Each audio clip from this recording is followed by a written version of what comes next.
मुसीबतें भले ही नदी की धार की तरह प्रबल हो, लेकिन योद्धा उन्हें अपना रास्ता बदलने पर मजबूर कर देते हैं।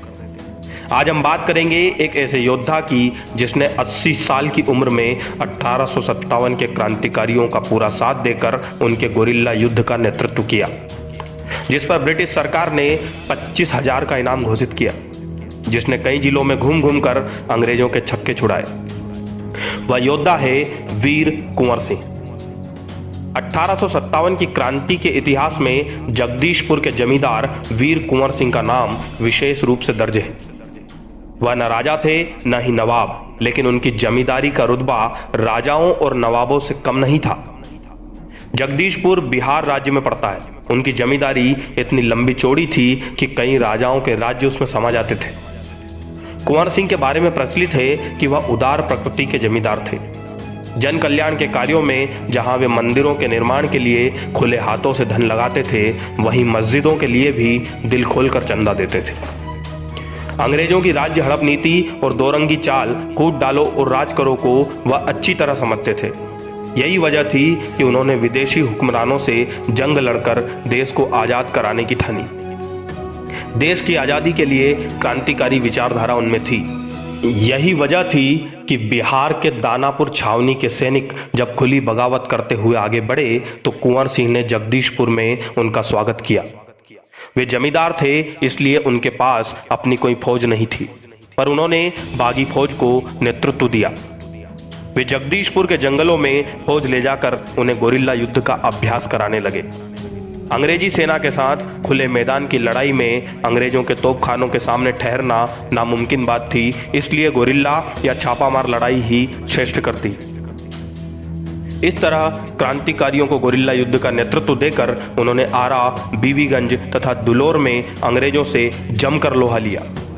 ब्रिटिश सेना को उस समय मालूम हो चुका था कि बागी सैनिकों को कौन नेतृत्व दे रहा है। इसी का बदला लेने के लिए उन्होंने 12 अगस्त को जगदीशपुर को अपना निशाना बनाया। गांव के गांव ब्रिटिश सेना द्वारा फूंक दिए गए। कुंवर सिंह की पूरी जमींदारी संपत्ति जब्त कर ली गई। उनके परिवार के सदस्यों का दमन किया गया, किंतु यह वीर फिर भी नहीं टूटा और अंग्रेजों के सामने झुकने को राजी नहीं हुआ। अंग्रेज सरकार ने उन पर 25,000 के इनाम की घोषणा की। क्रांतिकारियों का साथ देते हुए कुंवर सिंह ने अपना सब कुछ दांव पर लगा दिया था। उन्होंने अपने सैनिकों के साथ सासाराम की ओर कूच किया। वे अंग्रेजों को चकमा देते हुए सैनिकों की टुकड़ी के साथ सासाराम से मिर्जापुर, रीवा, बांदा, कानपुर होते हुए लखनऊ तक पहुंच गए। लखनऊ और कानपुर अंग्रेजों के हाथ से निकल चुके थे। मिर्जापुर के अंतर्गत पड़ने वाले थाने रॉबर्ट्सगंज के थानेदार ने अपनी रिपोर्ट में लिखा था कि कुंवर सिंह ने हुक्म दे रखा है कि कोई भी अंग्रेज ऑफिसर जिंदा न बचने पाए। अंग्रेजों को छकाते हुए वे जब रोहतास और विजयगढ़ में नेतृत्व देने पहुंचे तो उस समय तक उनके पास बागी सैनिकों की संख्या 18,000 तक पहुंच गई थी। वे जहां भी जाते छुपे विद्रोही उनसे आ मिलते और उनकी शक्ति को और भी बढ़ा देते। 26 मार्च 1858 को कुंवर सिंह ने आजमगढ़ को अंग्रेजों से छुड़ाया। इस कब्जे के बाद कुंवर सिंह ने अपने एक साथी निशान सिंह को एक टुकड़ी के साथ वहीं छोड़कर गाजीपुर से अंग्रेजों को खदेड़ने के इरादे से कूच किया। उधर कैप्टन लेगैंड ब्रिटिश फौज के साथ कुंवर सिंह को परास्त करने के लिए आरा से रवाना हुआ। अंग्रेजों से उस युद्ध में कुंवर सिंह ने कैप्टन ग्रैंड की फौज को जबरदस्त टक्कर दी। अंग्रेजी सेना की संख्या अधिक थी और वह तोपों से लैस थी। वीर योद्धा कुंवर सिंह का एक हाथ युद्ध मैदान में कट गया। उनके गंभीर रूप से घायल होने पर उनके साथी उन्हें अंग्रेजों से बचाकर जगदीशपुर ले आए। घायल होने के 4 दिन बाद वह योद्धा मूंछों पर ताव देते हुए इस संसार को विदा कर गया।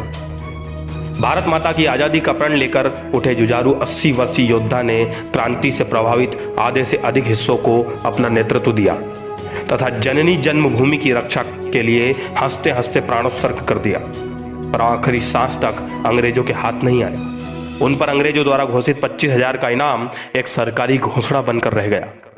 जय हिंद, जय भारत।